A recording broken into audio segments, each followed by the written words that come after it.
Most people kill their aloe vera plant without even realizing it. The truth, it usually comes down to just one or two simple mistakes. Aloe is supposed to be one of the easiest houseplants to grow, but so many beginners struggle with it. In this video, I'm going to share 7 aloe vera care tips that will keep your plant healthy and thriving indoors. And trust me, tip number 6 completely changed how I care for mine. Plus, stick around until the very end for a bonus tip that most plant owners never think about. Hey, welcome back to the channel. I've been growing aloe for years, and I've made pretty much every mistake you can imagine. So you don't have to. Aloe vera is more than just a pretty plant. Its gel has healing properties, it helps clean the air, and it's one of the most forgiving houseplants you can own. Before we dive in, make sure you hit that subscribe button and turn on the bell so you never miss out on more simple, practical houseplant tips. And let me know in the comments what's been your biggest aloe problem so far. Is it watering, sunlight, or something else? I'd love to hear your experience. Alright, let's start with the most important factor for a healthy aloe vera: light. If you get this right, half your work is already done. Aloe needs bright, indirect sunlight to grow strong. Now, what does that mean? It's not about blasting it with harsh rays all day long, and it's not about tucking it in a dark corner either. If your aloe gets too much direct sun, especially through a hot window, the leaves can actually scorch. You'll notice brown tips or even patches that look sunburned.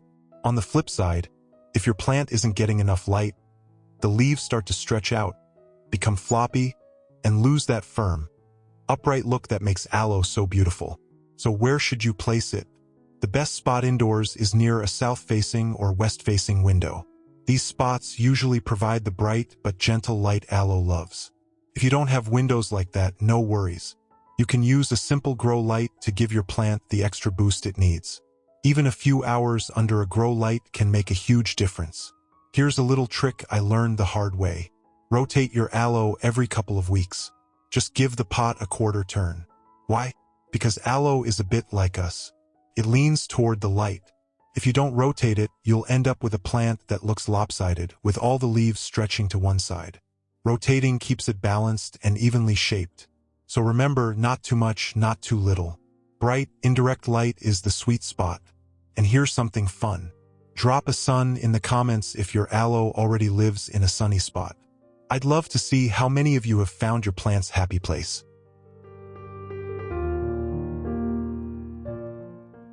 Now let's talk about the number 1 aloe vera killer: water. Or more specifically, the way most people water their plant. Here's the golden rule: soak and dry. That means when you water thoroughly, letting it soak all the way through the soil until it little drains out from the bottom of the pot. Then, and this is where most people go wrong, you wait. You don't touch that watering can again until the soil has completely dried out. Aloe stores water in its leaves, so it can survive weeks without you watering.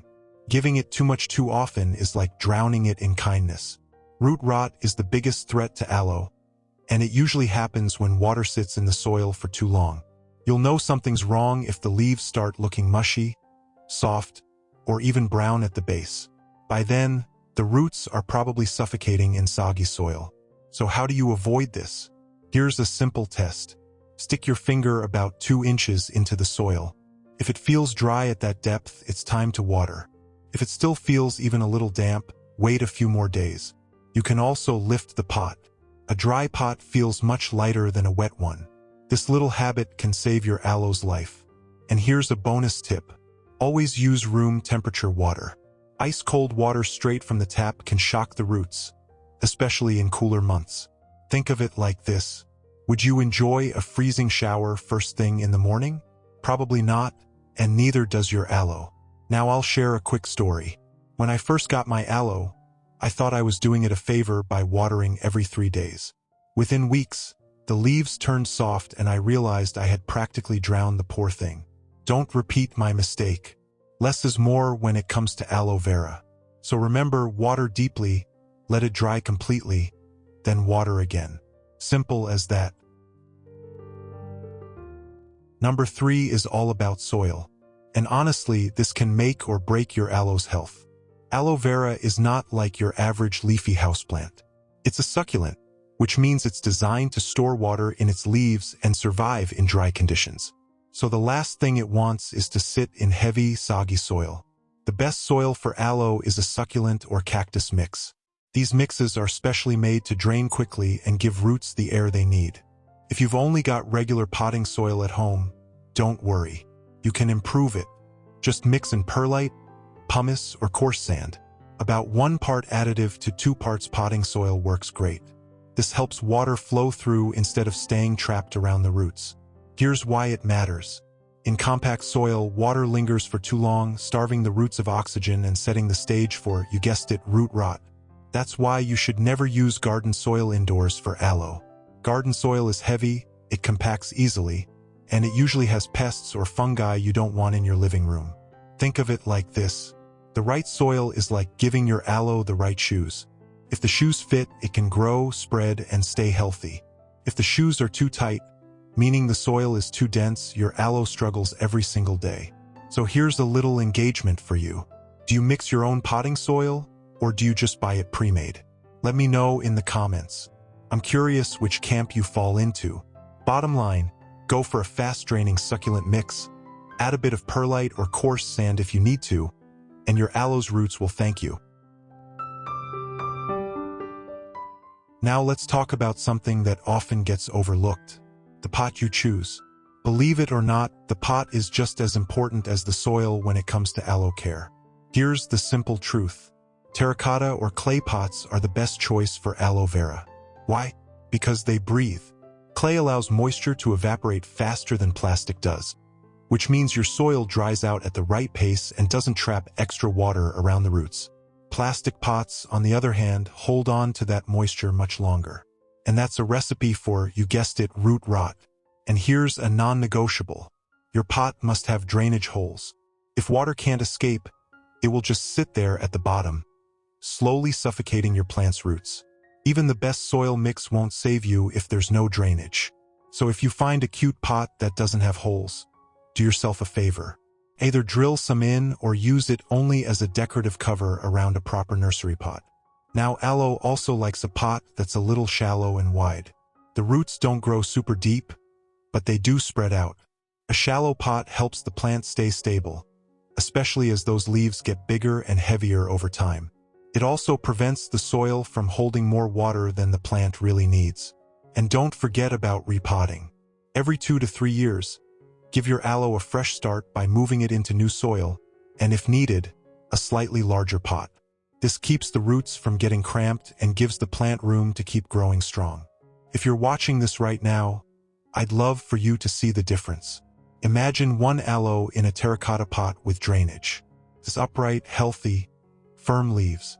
Now picture another in a glossy plastic pot with no holes. The leaves are drooping, the soil is soggy, and it's barely hanging on. Same plant, but the pot made all the difference. So here's the rule of thumb. Terracotta or clay, always with drainage, shallow instead of deep, and refresh it every few years. Get the pot right and your aloe has the foundation it needs to thrive. 5. Alright, let's move on to tip number 5. Temperature and humidity. Aloe vera is a tough plant, but like all of us, it has its comfort zone. For aloe, that sweet spot is between 55 and 85 degrees Fahrenheit, or about 13 to 29 degrees Celsius. That's the range where it really feels at home. Now, if the temperature dips too low, say below 50 degrees, your aloe starts to struggle. The leaves can get damaged, growth slows, and if it's exposed to frost, the plant can actually die. That's why if you keep your aloe outdoors during the warmer months, you need to bring it inside well before the first frost hits. I learned this the hard way one fall when I thought I could sneak in just one more week outdoors. Let's just say my aloe wasn't too happy with me. On the other side of the spectrum, don't put your aloe right next to heating vents, radiators, or drafty windows in the winter. The sudden blasts of hot or cold air stress the plant out, causing the leaves to dry out or even scorch at the tips. Now let's talk humidity. The good news? Aloe doesn't demand much. It's perfectly happy in the average home environment.